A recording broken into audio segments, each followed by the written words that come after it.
فرمائے، آمین آمین۔ اللہ تبارک و تعالیٰ اہل بیت کرام پر اپنی رحمت برکت نازل عطا فرمائے۔ حضور نبی رحمت شفیع امت ہمارے پیارے سرکار نے ارشاد فرمایا، قیامت کے روز اللہ کریم کے عرش کے سوا کوئی سایہ نہ ہوگا۔ تین شخص اللہ کریم کے عرش کے سائے میں ہوں گے۔ ایک وہ شخص جو میرے امتی کی پریشانی دور کرے، میری سنت کو زندہ کرنے والا، مجھ پر کثرت سے درود شریف پڑھنے والا۔ شافعِ روز جزا تم پہ کروڑوں درود، دافعِ جملہ بلا تم پہ کروڑوں درود۔ شافعِ روز جزا تم پہ کروڑوں درود، دافعِ جملہ بلا تم پہ کروڑوں درود۔ سبحان اللہ سبحان اللہ۔ یوم عاشوراء 10 محرم الحرام کو خیرات کرنے میں برکت ہے یا نہیں؟ خیرات کیجئے، بہت کیجئے، امام حسین کے نام کا خوب بانٹیے، اللہ تبارک و تعالیٰ آپ کے گھروں میں برکتیں نازل عطا فرمائے گا۔ ایک واقعہ ہے، یوم عاشوراء 10 محرم الحرام کو ملک رے میں کسی قاضی جج کے پاس ایک سائل مانگنے والا آ کر عرض گزار ہوا کہ میں ایک غریب و عیال دار آدمی ہوں، آپ کو یوم عاشوراء کا واسطہ میرے لیے 10 کلو روٹیاں، 5 کلو گوشت اور 2 درہم کا انتظام فرما دیجیے۔ قاضی نے ظہر کے بعد آنے کا کہا۔ جب فقیر وقت مقرر پر آیا تو عصر نے بلایا۔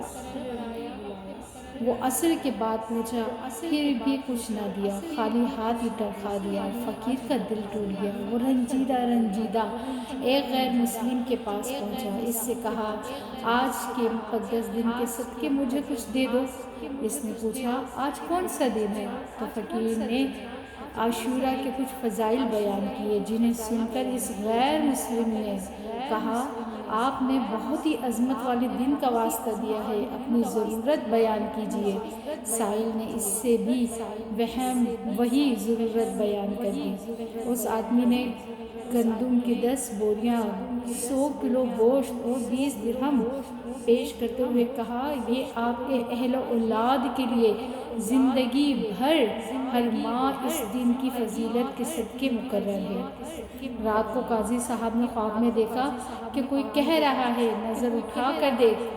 جب نظر اٹھائی تو 2 عالیشان محل نظر آئے، ایک چاندی اور دوسرا سونے کی اینٹوں کا اور دوسرا سرخ یاقوت کا تھا۔ قاضی نے پوچھا، یہ دونوں محل کس کے ہیں؟ جواب ملا، اگر تم سائل کی ضرورت پوری کر دیتے تو یہ تمہیں ملتے، مگر چونکہ تم نے اسے خالی ہاتھ لوٹا دیا، اس لیے اب یہ دونوں محل فلاں غیر مسلم کے ہیں۔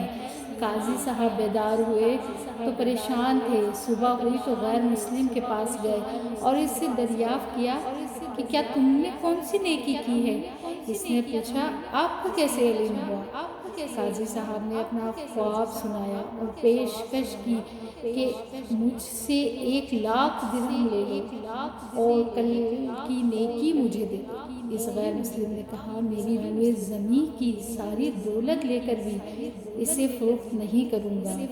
اے اللہ پاک کی رحمت و عنایت، وہ بہت خوب ہے۔ یہ کہنے کے بعد وہ کلمہ پڑھ کے مسلمان ہو گیا۔ اے خدائے مصطفیٰ میں تیری رحمتوں پہ قربا، اے خدائے مصطفیٰ میں تیری رحمتوں پہ قربا، ہو کرم سے میری بخشش، بطفیل شاہ جیلا۔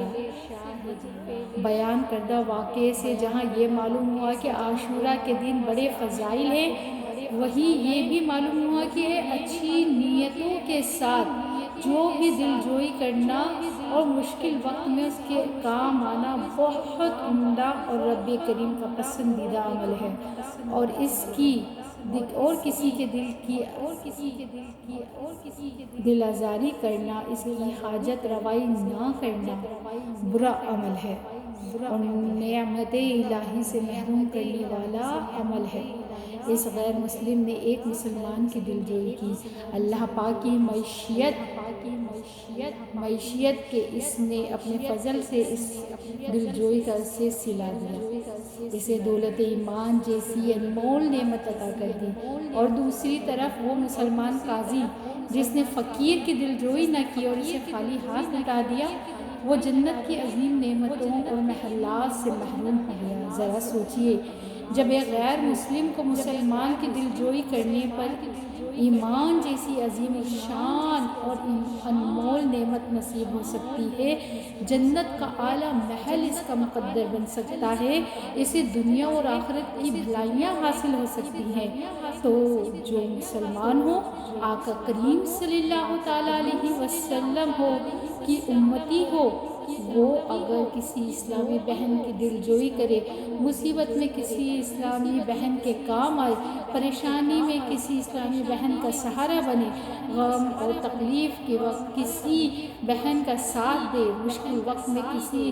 بہن کی حاجت روائی کرے، تو یقیناً اللہ کریم ایسی خیر خواہ اسلامی بہن کو بھی بے شمار رحمتیں برکتیں نازل عطا فرمائے گا۔ لہٰذا ہمیں چاہیے اسلامی بہنوں کی دل جوئی کرنے والے اعمال بجا لائیں، انہیں ناراض کرنے والے کاموں سے بچیں۔ آمین آمین اللہم آمین۔ اللہم صلی علی سیدنا محمد وعلی آل سیدنا محمد وبارک وسلم۔